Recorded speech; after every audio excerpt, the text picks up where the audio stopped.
Angelica, thank you. It's 8:36 now. Just one day after the San Bernardino shooting, the Senate rejected a proposal to expand background checks for people buying guns. That has upset a lot of lawmakers in this part of the country, including our own Senator Chris Murphy. I'm happy to have him here on Good Day Connecticut now to talk more about the ongoing battle. A pleasure to have you, sir. Thanks for having me. Thank you so much. Okay, well, I imagine there's got to be some sense of deja vu. Not long after the Sandy Hook shooting, similar measures were brought forward. They were rejected then. They're rejected now. So 90% of the American public, 90% of U.S. gun owners support expanded background checks, just making sure that people aren't criminals before they buy guns.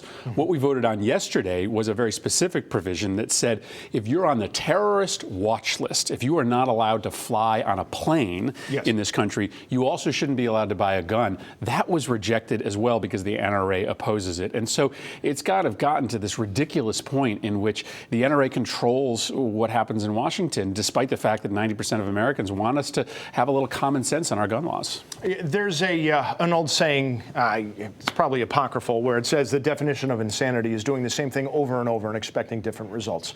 This is the second time it's happened. I don't think many people would be surprised if these measures were floated a third time, they'd get rejected again. Is it time for you to change your tactic, not your platform, but your tactics? Well, I think there's two things to say about that. First, I do think that we've got to go out and build a national conversation around why Congress is so out of step with the American public. And so we've got to build a political infrastructure around anti-gun violence measures, just like the gun lobby has done. But I also think we need to find the places where we can come together. And so I've been working for a year on a big, comprehensive, bipartisan mental health reform bill that I do think can get Republican and Democratic votes. And so, I don't think that giving up temporarily on expanding background checks and focusing on mental health is abandoning my principles. I'm just going to try to find something that can get the two parties to come together.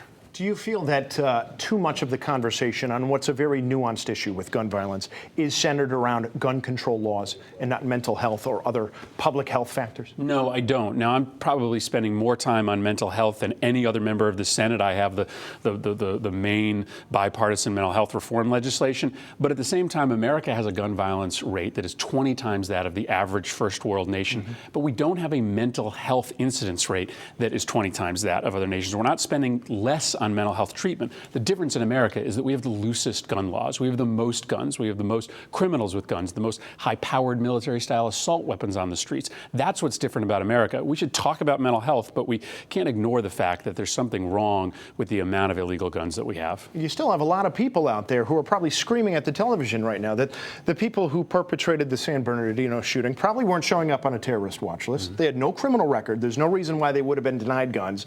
And they did the shooting in a state where there are relatively strong gun laws. Fat lot of good that did. Well, you at least understand that on its face, that seems to make a lot of sense. Well, except that, California is right next to Nevada, where they have much looser gun laws. And so if you can just walk across state lines and get a military-style assault weapon and bring it back to California, then that becomes a problem in and of itself. And again, this looks very familiar to those of us in Newtown. These people walked in with these AR-15 style weapons, high-capacity magazines. In a very short period of time, they killed a lot of people because they used weapons that are designed to kill as many people as possible. So listen, you're never going to be able to stop every single shooting with a law, but there are some familiar threads that play out that point us in the direction of what we should do. It seems like a lot of people want to judge these laws, these proposals, one way or another in terms of, do they have an immediate effect? And I think a reasonable person would say even the best well-intentioned law at this rate probably would need almost a whole generation and some sort of attrition to be able to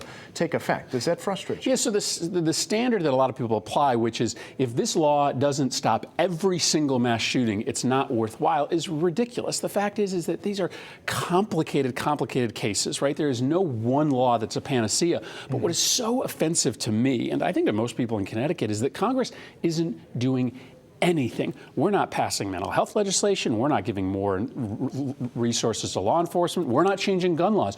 Do something to show that people are scared out there. They want Congress to respond. That's what's so offensive to me. But that's because the conversation is being framed in such a partisan way.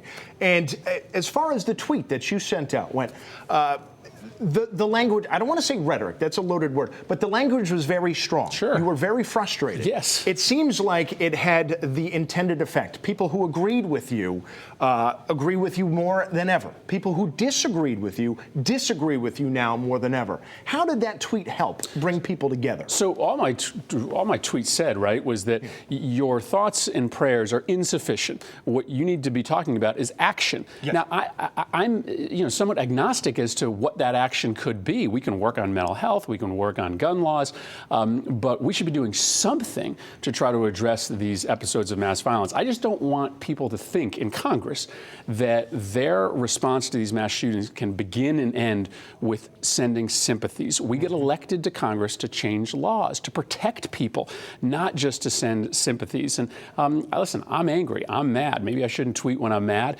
but a lot of people that I represent in Connecticut are mad too. Yeah, and again, like you said, you're agnostic about it, taking the content of the tweet out of it. The tone, do you regret it so much that it's caused so much of a stir? At this point, it could almost be a red herring, because now people are talking about you're attacking religion, and I know that wasn't even your point to begin with. No, I don't regret being outraged about this. I don't regret being outraged that Congress has not done a single thing since Sandy Hook in order to try to stop this carnage in this country. So I don't regret the fact that I'm expressing in my communications how mad I am about this, and I'm trying to channel that outrage into some policy proposals that can bring people together. Tim, there's nothing partisan about saying that terrorists, people who are on the terrorist watch list, shouldn't be able to buy guns. I mean, that's astonishing that Republicans are all voting against that. That should be something that everybody should agree with. So this idea that, one side is making this partisan just because we're proposing solutions, I just don't think works. Some of these things should bring the two parties together. Okay, real quick, one last question. Where do you go from here?